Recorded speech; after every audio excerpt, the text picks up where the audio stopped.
So I'll be calling on Mr. Aderinsola to take us unsupervised learning with respect to clustering. Mr. Aderinsola, sir. Yes, good afternoon. Thank you very much. So now, with regards to unsupervised learning, it's one of the techniques used in for our machine learning algorithm training. Earlier, we have spoken on supervised learning. And in supervised learning, you have a situation where there's a training of labeling of sample data for both input and output. So you have trained the system. However, for unsupervised learning, my emphasis here is an algorithm that learns patterns without a label. It does not have an output label.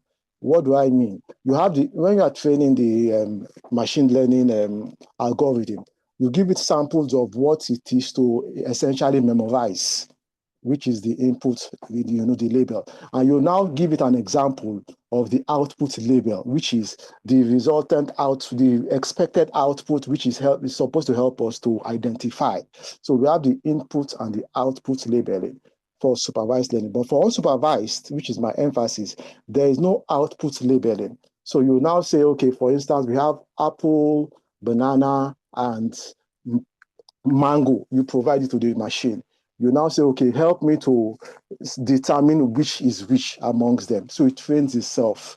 And in essence, how the machine does it is trying to identify patterns and structures within these different categories or different items.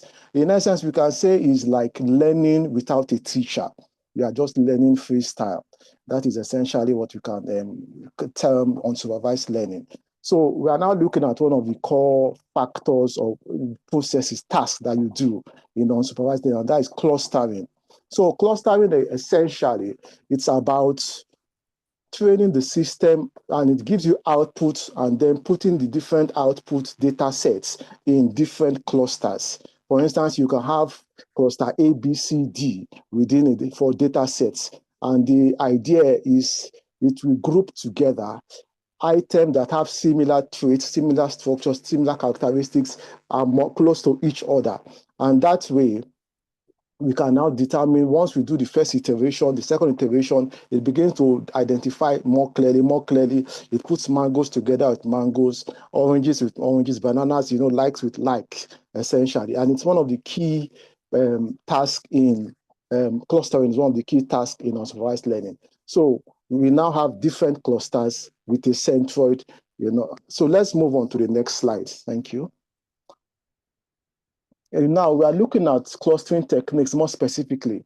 We have k-means, hierarchical clustering, and DB scant groups. Let's look at k-means. These are different clustering techniques. For k-means, essentially, it's an algorithm that partitions the data sets into predefined, distinct, non-overlapping subgroups, which are clusters that have similar traits and similarities. And it's one of the most popular ones. So if we look at the diagram below, if you just look at it, we have the before k-means.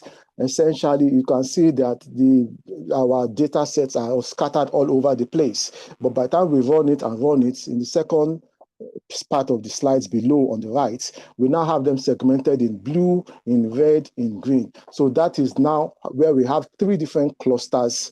Essentially, it has now helped, the machine has learned how to distinguish and identify different items by itself. Can we go on to the next slide, please?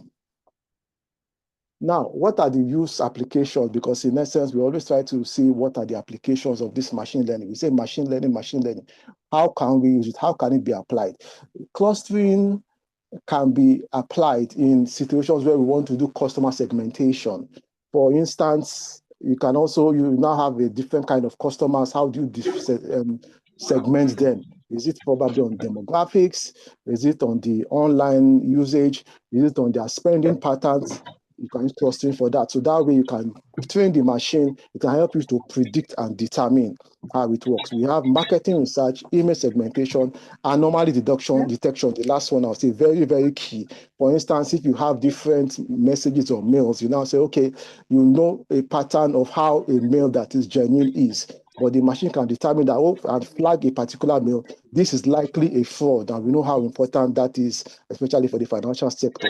So in that sense, that is just it. Sterling, thank you. And I rest my case and leave the rest for my colleagues. Thank you for your time.